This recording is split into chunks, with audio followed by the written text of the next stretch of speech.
दोस्तों नमस्कार आदाब। मैं आपका दोस्त तकमील अहमद बदिन टांडा यूट्यूब चैनल में आपका सभी का इस्तेमाल करता हूं। आज आपको मैं आपके सामने लेकर आया हूं कि रिक्शा के अध्यक्ष जनाब असलम टांडवी को लेकर सबसे बड़ी खुशखबरी ये है कि टांडा वालों के लिए कि ई रिक्शा अध्यक्ष जनाब असलम टांडवी ने बीजेपी को ज्वाइन कर लिया है। माइनॉरिटी विंग जिला अध्यक्ष बने अम्बेडकर नगर से।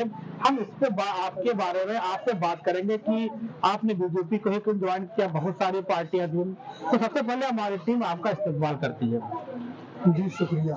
तो आपने क्या किया कि बीजेपी को ज्वाइन किया है। बीजेपी की जो अल्पसंख्यक उत्तर अम्बेडकर नगर के जिला अध्यक्ष आप बनाए गए हैं, तो आपने वो बीजेपी को ही क्यों ज्वाइन किया।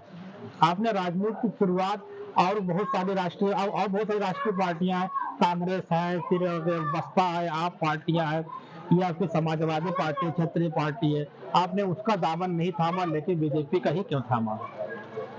बीजेपी का इसलिए दामन थामा कि बीजेपी की नीति जो है, प्रधानमंत्री की जो सोच है और हमारे उत्तर प्रदेश के मुख्यमंत्री योगी आदित्यनाथ जी, मैं इनकी नीति से बहुत ज़्यादा प्रभावित हूँ। और भाजपा ने यकीनन हर वर्ग के लिए काम किया है और हर समुदाय का ख्याल रखा है, सबको एक समान समझा है। रही बात यह है कि कुछ नीतियां ऐसी होती हैं और सरकारों की वो मुस्लिम पसमानदा की तरफ ज्यादा ध्यान देती है, लेकिन बीजेपी की ये सबसे बड़ी नीति है कि हर वर्ग के लोग जुड़े और हर वर्ग के लोगों का सम्मान किया जाए।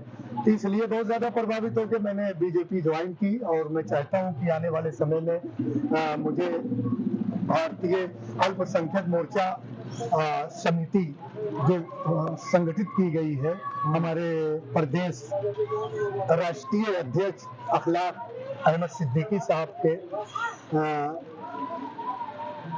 मेहरबानी से और कुमेल अहमद सिद्दीकी साहब बहुत ज़्यादा हमसे रिक्वेस्ट कर रहे थे कि असलम टांडवी साहब, आपने कभी राजनीतिक पहलू पे गौर नहीं किया। और यहीं से मैं समझता हूँ कि सियासी जो माहौल चल रहा है, आपका कदम अगर मिल जाए, आपका साथ मिल जाए तो बहुत कुछ हो सकता है। तो मैंने इसी को मद्देनजर रखते हुए बीजेपी ज्वाइन किया और मुझे जिला अध्यक्ष बनाया गया। तो आप जब आप जिला अध्यक्ष बन गए माइनॉरिटी विंग के, तो आप अपने समाज की, अपने समुदाय के लोगों की किस तरीके से आवाज़ बढ़ाने का, कमलों की आवाज़ को स्टेट लेवल हो या नेशनल लेवल पर पहुंचाने का काम करेंगे। अभी मैंने हाल ही में देखा कि तेलंगाना में हमारे प्रधानमंत्री आदरणीय नरेंद्र मोदी जी ने कार्यकारिणी मीटिंग हुई थी। उस मीटिंग में उन्होंने कहा कि पसमानदा की हमें जरूरत है, पसमानदा जो है वो उसकी आवाज उठाने वाला उसको जोड़ा जाए बीजेपी से।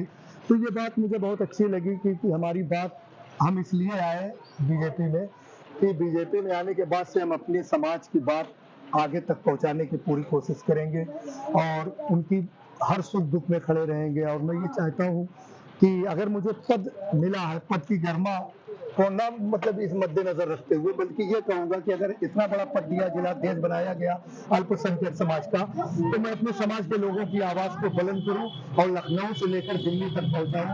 और कोशिश ये है कि जितनी भी स्कीमें हैं उनका लाभ हमारे पसमानदा समाज को मिले, इसलिए मैं इस इरादे से आया। आप वो टांडा अम्बेडकर नगर से बिलोंग करते हैं। टांडा नगर पालिका परिषद में इस बार के जो टांडा नगर पालिका अध्यक्ष पद के चुनाव हुए हैं, उसमें बीजेपी दूसरे नंबर की पार्टी के रूप में उसकी उभरी है और जो यहाँ पे जीते हुए हैं लोग तकरीबन 16,000 वोट पाए हैं और यहाँ पे बीजेपी लगभग 10,000 वोट के तकरीबन में लगभग में है। तो क्या लगता है कि कभी टांडा एक मुस्लिम बाहुल क्षेत्र है, तो क्या आपको लगता है कि आप लोगों के जो मेहनत रंग लाएगी, कभी यहाँ बीजेपी जीत सकती है कि नहीं जीत सकती है।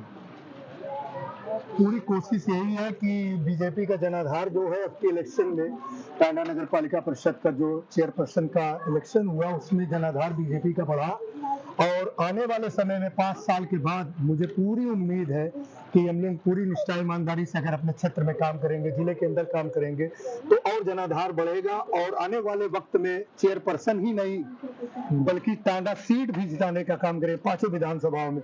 इससे पहले जो हुआ था चुनाव, विधानसभा चुनाव जो हुआ था उसमें 5 सीट सपा ने मतलब हासिल की। हम लोगों की ये कोशिश होगी कि अब की मर्तबा आने वाले चुनाव में टांडा की 5 विधानसभाओं की सीट हम विजय प्राप्त करें। ये हमारा संघर्ष होगा, ये हमारी मेहनत होगी। इतनी मेहनत से काम करें कि आने वाले वक्त में ये दिखाएं। जैसे जनाधार बढ़ा भी 9 से 10 हजार तक वोट हमको मिली प्रदीप कुमार शंकर जी को, तो उनको दूसरा नंबर मिला।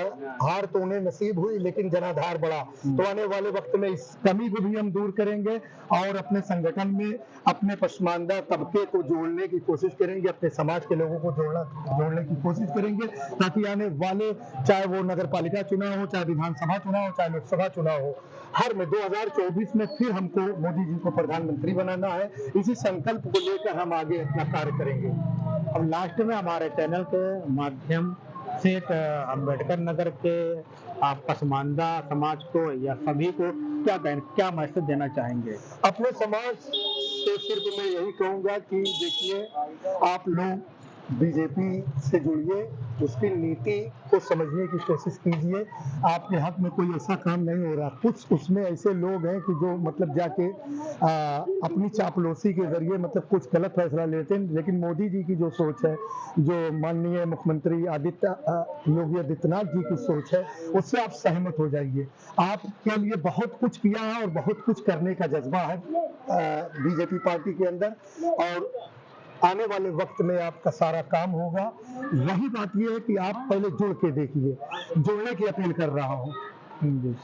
ओके, थैंक्स, धन्यवाद। फिर मिलते हैं नए सेगमेंट में नए टॉपिक में। धन्यवाद।